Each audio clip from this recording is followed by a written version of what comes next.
বাবার জন্য আল্লাহ মা বাবার কবরটা কি জান্নাতের বাগান বানায় দাও। পেছনে অনেকে দাঁড়িয়ে আছেন, বসে যান।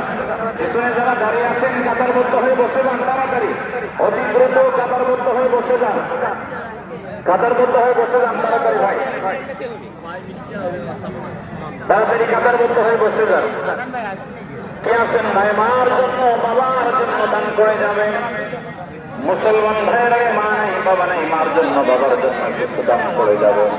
মুসলমান ভাইয়েরা আমরা রমজান মাস পাড়ি দিয়েছি, আমাদের ইবাদতটি শেষ হয়েছে।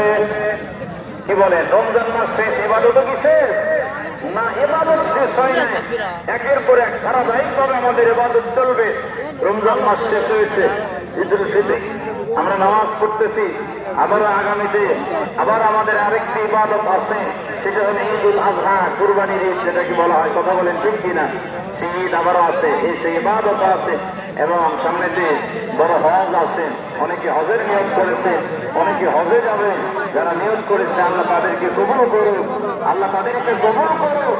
আর আমরা যারা এখানে আছি, যারা এখানে উপস্থিত হয়েছি,